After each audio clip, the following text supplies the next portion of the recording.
Welcome back to ANTOR's 70th anniversary podcast series, all about tourism, destinations, and future careers in tourism. And I'm very much pleased today to say that I'm joined by Rosetta West-Gerald, who is the new Director of Tourism of the Montserrat Tourism Authority. Welcome, Rosetta, and congratulations on your new appointment. I'm sure it's very, very well deserved, and very happy for you that you've managed to be appointed as the Director of Tourism.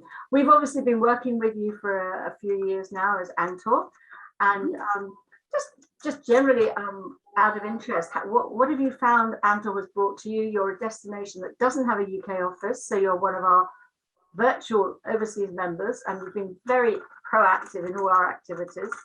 So how's it been for you? Quite good, actually. Thanks for that, Alison. So ANTOR benefits Montserrat in many ways. We are providing with the appropriate platform to showcase the island visibly to the travel trade, media, and others, by just about the click of a button, really. With ANTOR's reach, it makes it that much easier for us to reach as wide a cross-section of people as possible. It also provides additional links. And of course, our website is on ANTOR's platform. So of course, additional links, additional visibility is always good for us, especially as you mentioned, we do not have a representative in the UK market at this time. That's fantastic. And so what is the structure of the Montserrat Tourism Division? Are you a large organization? Oh, very much the opposite, Alison. We're a very small unit, and we actually, this Montserrat Tourism Division, small unit of 3 persons, just 3 of us, who are very passionate about what we do. So we were once a tourism board, but I think around 2014, we became a division under the auspices of the Office of the Premier. And so it is not the same setup at all, but we were once under the Office of the Premier. We were with them before, so it's just continuing, just that the setup is slightly different. That shows the country's appreciation and value of tourism if they put you in that position, however small a team. And you'll probably have heard through the series that although you're a team of 3 covering the world, pretty much all the offices in the UK now are down to teams of 3 or less. So it's wow. Not so on we have company then. You do. And I must say too that the Premier is the Minister of Tourism, so it's closely aligned and well aligned, I might say. Fantastic. So how long have you been in the industry? A while. So I have been in the industry for about 25 years. Out of that, as I said, we were a board before, but prior to that, I was working as a travel consultant, and then also in a hotel as a tourism receptionist, actually, of the hotel. Then I moved to the tourism board. Then I spent about 12 years as part of the board, and then now at 8 years as part of the division. So 20 years in the tourism division board unit. And that's a great, well-rounded view of the industry. It means that you can really understand all the stakeholders and the tourists and exactly what they're looking for. So it's good to get that cross-section view, isn't it, before jumping into the main responsibility. That is true. That is true. And have you witnessed many changes during those years? Oh yes, for sure. So Montserrat is a British overseas territory. So we are known as the Emerald Isle of the Caribbean. And we have, because of course of our mountains, our green Emerald Isle mountains, we have a rich Afro-Irish heritage. So we also a tranquil and quaint destination, which a lot of people tend to draw to for soft adventure activities, including hiking, biking, diving, etc. And of course, we have a very unique festival, which is our St. Patrick's Festival. By the way, we just celebrated St. Patrick's Week of activities, which ended literally yesterday. It is quite easy to fall in love with Montserrat, and so we have been fortunate enough to have had residential tourism here in the early 60s. This started where you had several expats who would have come, built houses, and they would rent those houses when they leave. And this happens, it continues even up to today. And prior to that, well, I should say during that time, we had the 1979, actually, Sir George Martin, the Beatles producer, built a studio. And it's a recording studio where renowned artists would have come to record the albums. And at that time, they would come, bring families, etc., etc. And that to us was sort of the start of the remote worker program. And so we continue with that right now. Just to pedal on a little bit before we move to remote working, or should I say to continue into remote working. Like many other islands, Montserrat was devastated by hurricanes. So we had in 1989 Hurricane Hugo, which devastated the island. And so we would have lost a lot of arable land, attractions, and so on.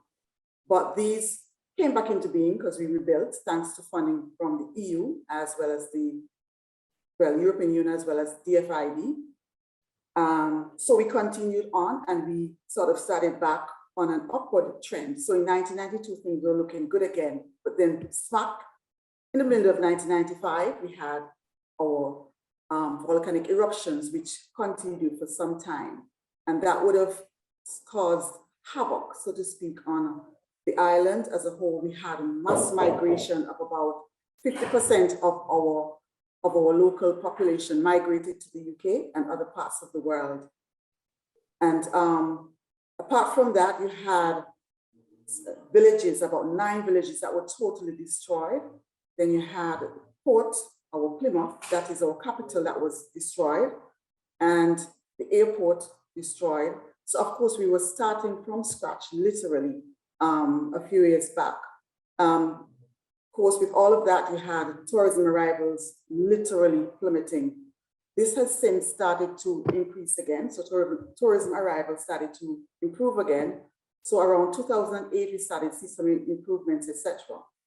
And of course, out of this tragedy, we had opportunities. So it's not to say things, things were bad, not to say they weren't bad, but yes, we made use of what we had. So we have had a Montserrat Volcano Observatory that was built, and the observatory has helped us to stay calm because it monitors the volcano on a 24-hour basis, 7 days a week. So we feel very much relaxed because of that. In addition, we've had an airport that was built, some infrastructure that was built, and then you have persons who would have left their homes in that southern part of the island and relocated to the northern part of the island. So we had homes being built on this part of the island where we are now residing, which is a third of what it was before. So in addition to all of that, we have sand mining, which is another opportunity that emerged as a result. So it's a byproduct of the volcanic eruption. So we've had sand and gravel, which some persons are now exporting overseas. And so, and in addition to that, some people would have decided to, let's take some of that same byproduct and make different things. So, the people have been using it to their advantage. And now we have tours into our buried cities. Certified taxi drivers and tour operators would conduct tours into our buried city, which is called the modern day Pompeii, and that's the city of Plymouth. In addition, you have volcano views from different areas. And of course, our hiking and biking and so on continues even today on this side of the island, because we would have a lot of our attractions. A lot of them were destroyed back in the southern part of the island, but the Center Hills Forest, which is our main forest reserve, has a lot of good fauna and flora and good hiking trails, etc., that we intend to partake in at the moment. And so just to continue a bit, we have a volcano interpretation center that is soon to be built. And as a matter of fact, we just completed, or just in the process of completing, the contract for that. And also there's a breakwater harbor that is due to be constructed very soon. So out of all of this, yes, the opportunities, and we have decided to take, delve into those opportunities as much as we can. So the phoenix has risen. Yes. And what flights are there from your airport at the moment?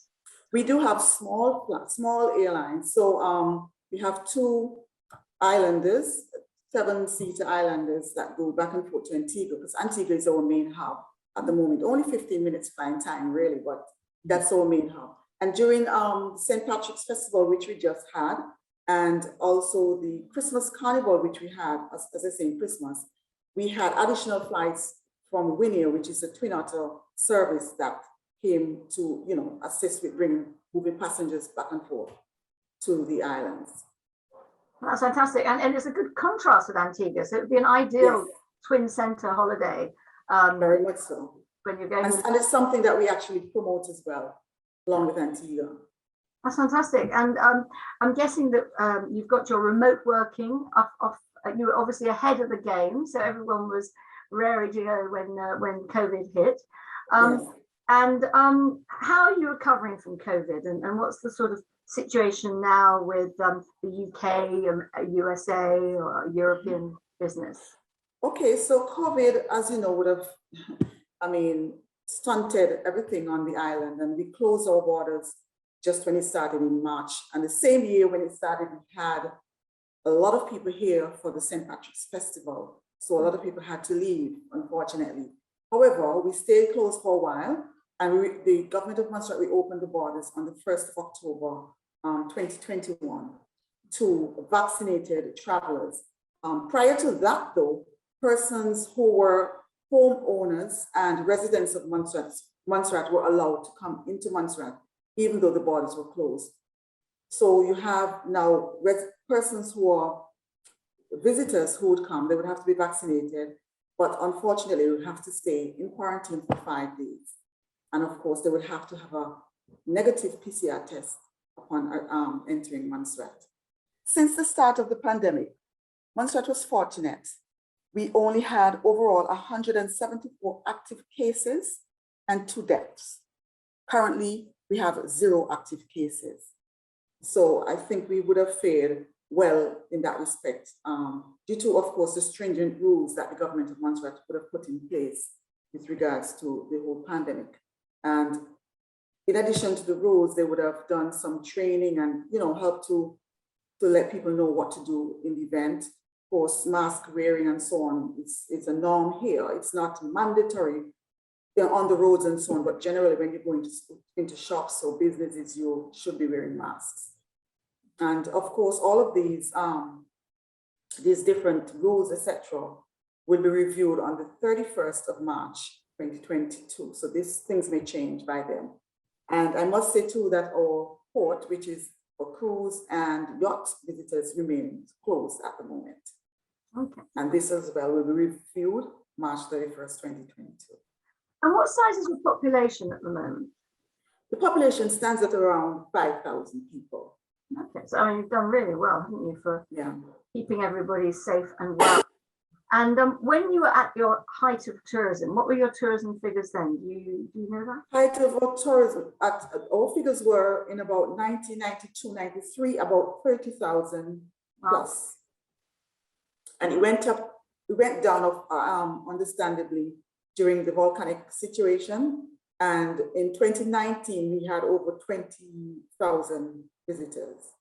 Yeah. So on that note, what are your plans and visions for the future for the Montserrat tourism industry? So a lot of plans. First of all, we want Montserrat to remain as sustainable as possible. The vision being sustainable development through quality tourism. And this has been highlighted in our tourism strategy and remains our focus. The environment is critical to tourism development, and we are cognizant that it must be considered at all costs when developing the island. We are planning to launch an environmental awareness campaign around May of this year. That's, of course, showing how important it is, and of course, educating the public as to the importance, including visitors, the importance of keeping the environment serene as it is. It's what we depend on, is what we have. And of course, because we're a small island, this is even so much more critical. We're also hoping to add to our product offerings. We are getting a new hospital shortly, and we have built and when I say we, this is funded by FIFA, built a 32-bedroom facility, which they're hoping to open within the next couple of months or so. We'll continue with our upgrading and improving the industry. Training is a must. We definitely have to continue with our training and development of the population. We're hoping to be able to add tourism as much as possible, infuse it into the tourism, into the school's curricula. I know we cannot get into the school's curricula fully at the moment, but we are in talks with the Ministry of Education with the hopes of infusing it into subject areas so that elements of it will be taught, perhaps not as a standalone subject, but elements of it will be taught in the schools, starting from the primary school right up to the secondary school. At the moment, the technical college, the Montserrat Community College, I should say, teach elements of tourism. So we want to continue with that as well. Which is really important when you want to develop your young people into the careers that they can envisage in tourism, which are a wide and variety of different opportunities. Tourism and hospitality, travel, the leisure industry as a whole touches every aspect of every business. Exactly. Yes. Electrician. So yeah, really important to value tourism in a small community. For sure. I don't think a lot of people understand the importance of tourism, and that is something that we definitely need to continue to, delve into and to let people understand how much it benefits. And I think some people would have realized that when the pandemic started, because literally everything was shut, and then they realized, this industry was really key to the economy. So, we need to be able to put that not only to the adults, but to the children, to the young ones, so they realize early how important this sector is for them, and of course to help them to think of this as a possible launching pad for them as a career path. So continuing in that vein, we definitely want to continue to attract small to medium-sized cruise vessels, because we definitely do not want Montserrat to be a destination that deals with mass tourism. We just cannot handle it. And so small to medium-sized cruise vessels is the way that we will continue to go in the future. And of course, to offer our visitors meaningful experiences so that they can keep Montserrat and think of Montserrat as a unique destination as it is, and help to keep it that way, because that is what we like and that is how we want it. So we're hoping that whenever we share it with others, that they have that same concept of keeping it tranquil as we have it. Fantastic, and I'm sure that everyone will hear that you'll make sure that over-tourism does not come to Montserrat, but quality tourism does, which is most important. Very much important to us.